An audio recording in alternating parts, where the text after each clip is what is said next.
I've known you since you were a child. You're a gift.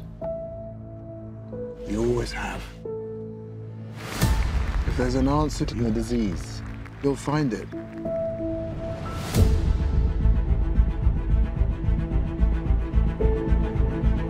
I should have died years ago. Why am I still here if not to fix this? I have a rare blood disease, and I'm running out of time. This could be my last chance. You're up to something. What is it? It's not exactly legal. I want to see you get hurt more than you already have. This would be a cure.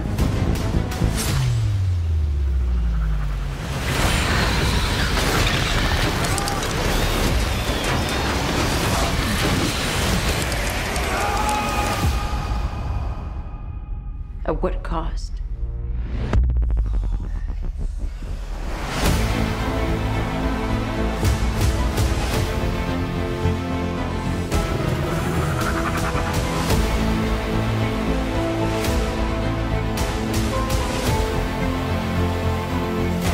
Michael, what's happening? I went from dying to feeling more alive than ever. Increased strength and speed. The ability to use echolocation. And an overpowering urge to consume blood.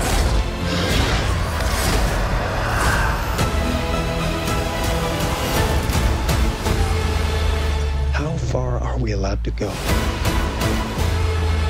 to fix something that's broken? Until the remedy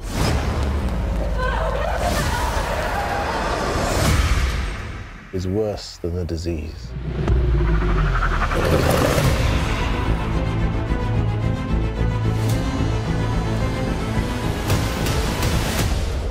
Michael Morbius. Got tired of doing the whole good guy thing, huh? What's up, Doc? Welcome back, everyone. It's Charlie. This is going to be my Morbius trailer breakdown. What universe are we in? Because we have Spider-Man and we have the Vulture in this movie. So we got a lot of stuff to talk about, and it all seems like it's in service of a big Sinister Six team-up eventually. If you're new to the channel, be sure to subscribe to get all the Easter egg videos. We're doing a movie ticket giveaway too. All you have to do to enter is be a subscriber and leave your biggest theory about that big cameo during the trailer. So I know everybody's wondering, what's the deal with Spider-Man showing up with the murderer graffiti behind him in the prison garb as he's walking by? This is all happening in New York City, as you can see from a lot of the other shots in the trailer. The flashbacks also take place in New York City. And then also Michael Keaton's Vulture character shows up at the end of the trailer looking like he just broke out of prison because he's wearing the exact same outfit that he was during the Spider-Man Homecoming post-credit scene. Totally mind-blowing. And on top of that, the picture of Spider-Man on the wall there with murderer, that seems like it's meant to imply the events of Spider-Man Far From Home. Like everyone thinks that he killed Mysterio, so they think of him as a murderer.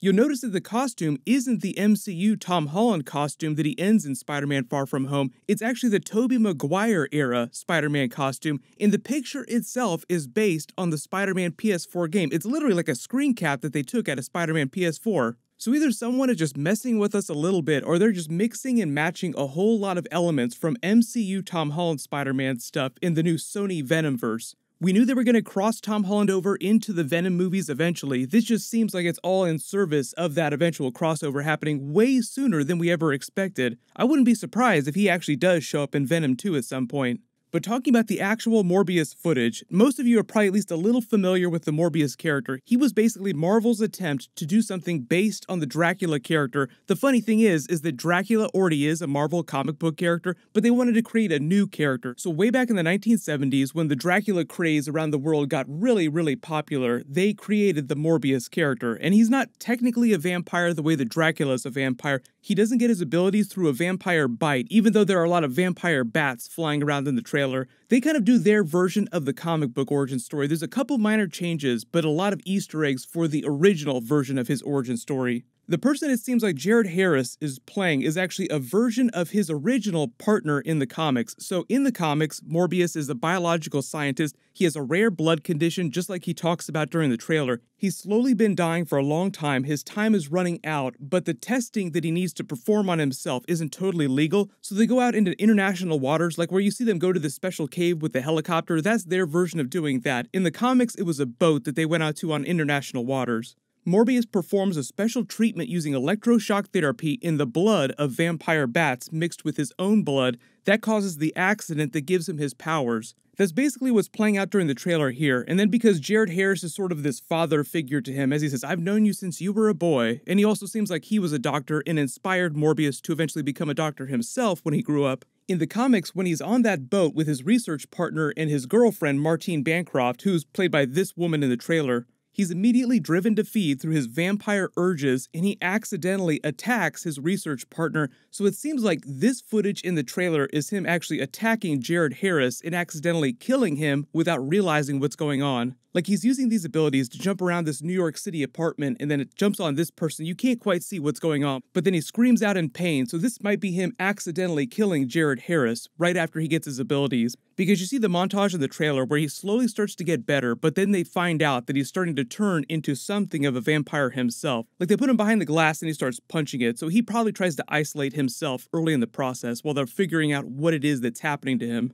If you're a big comic book reader, you also probably noticed the other part of his origin story too, with this oil tanker. In the comics, after he accidentally kills his research partner, he throws himself overboard so that he won't be consumed to feed on his girlfriend, Martine Bancroft, but his survival instincts as a vampire kick in, save him, and then he gets rescued out of the water by this boat of fishermen. He winds up feeding on all of them, so you see him flying around this oil tanker boat, killing all these people. That's probably their version of that from the comics. Matt Smith is playing the Loxias Crown character, so he might wind up becoming the villain sometime later in the trailer too. It's not really clear what he's doing in the course of this trailer footage though, because you just see him on what seems like the subway platform walking around going somewhere else. In the comics, he had the same rare type of condition that Morbius had that was killing him. He went through a similar type of treatment and also got a bunch of powers, but wound up being super evil. Morbius, as you can see from the trailer, is actually getting the Venom treatment as an anti-hero inside this Sony Venomverse, and now it looks like connected to the Spider-Man MCU universe as well. The smoky-looking special effects behind him when he's flying around using his vampire abilities remind me a little bit of the special effects they used for the Nightcrawler character during X2 in the original X-Men films. The rest of the trailer is mostly a montage of action scenes, just letting you know what his abilities look like. It's really just meant to be the teaser trailer and obviously just give you the big bomb, oh my god, this is happening inside the Spider-Man universe, and we have Michael Keaton as the Vulture coming back from Spider-Man Homecoming. My guess is when we get to the next trailer, there'll be a little bit more of the story, and they'll reveal a little bit more about what's going on with the villain, because Loxias Crown is meant to be sort of the carnage for the Morbius character. Like, Venom is meant to be the anti-hero of the Venom movies, even though technically he's a Spider-Man villain. But then along comes someone who's even worse that he has to take down, so Loxias Crown is that for the Morbius character. Like I said, I'm not sure why they're using the Sam Raimi Spider-Man costume, but this is meant to be taking place after the Spider-Man Far From Home post-credit scene, so the world thinks that he killed Mysterio thanks to J. Jonah Jameson in that footage that Mysterio concocted. Also, I kind of think that there's going to be a J. Jonah Jameson cameo during this. There was a rumor that I talked about in my last Morbius teaser video. Now I'm actually starting to believe it because Michael Keaton just showed up and we got confirmation on this Spider-Man Easter egg. The other really big actor that's in this is Tyrese. It just seems like he's one of the feds who's coming for Morbius, and then finds out that eventually during the course of the movie that he's not evil, there's someone that's even worse, the Loxias Crown character, and maybe they wind up teaming up to take them down. Tyrese also signed a multi-picture deal, so whatever big team-up that Morbius has with Venom, whatever Maximum Carnage storyline that they have with Spider-Man, Tyrese will also be part of that too.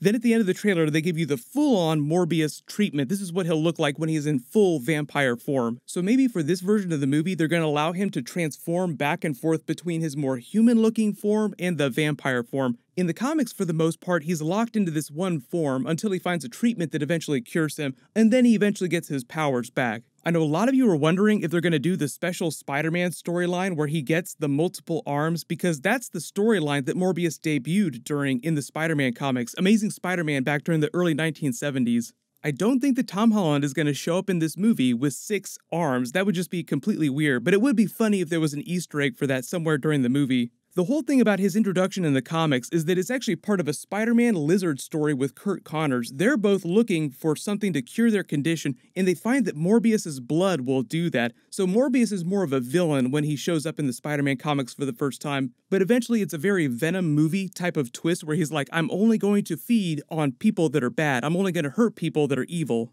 As far as the Michael Keaton Vulture cameo, it does look like he just broke out of prison because he's wearing the exact same outfit, so I don't know what Morbius is doing in this prison outfit either, because he's wearing a completely different prison uniform, but the line of dialogue, so you got tired of doing the whole good guy thing, makes it sound like maybe he breaks a bunch of people out of prison himself. I was a little upset that we didn't get a follow-up to the Spider-Man Homecoming post-credit scene during Spider-Man Far From Home, but it seems like they were saving that for the Morbius movie in this Venomverse, tying it all together. It does seem like it's all in service of a Sinister Six team-up movie, however they're going to accomplish that.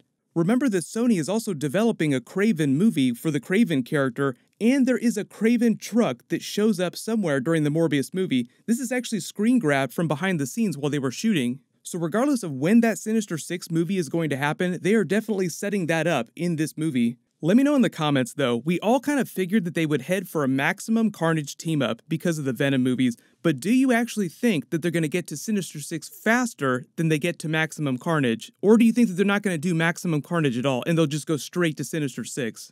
I think when they announced the Morbius movie, most people were like, why are they doing Morbius? I don't understand. He's not that big of a character. Now everyone's heads have turned around and they're like, you had my curiosity, but now you have my attention. So I feel like a bunch of people are just going to show up just to see how this is connected to the MCU version of Spider-Man and Tom Holland. For now, my expectations are that Tom Holland does not appear himself in this movie. Maybe they use some stock footage from the end of Spider-Man Far From Home, but for the most part, I think that they're very light touches when it comes to physical, actual Spider-Man appearing in some of this stuff. I would be a little bummed out if Tom Holland appeared physically in the Morbius movie before he appeared in a Venom crossover, so I think that they're still negotiating to get him into Venom 2 in some sort of post-credit scene or something like that. But the cool thing is that Venom 2 is coming out in October, so we'll probably get the first trailer for that when the Morbius movie comes out this summer. The Morbius movie is being released right after Comic-Con, so we're not going to have to wait that long to find out what's going on with Venom and Carnage. They'll probably drop some early teasers before that too.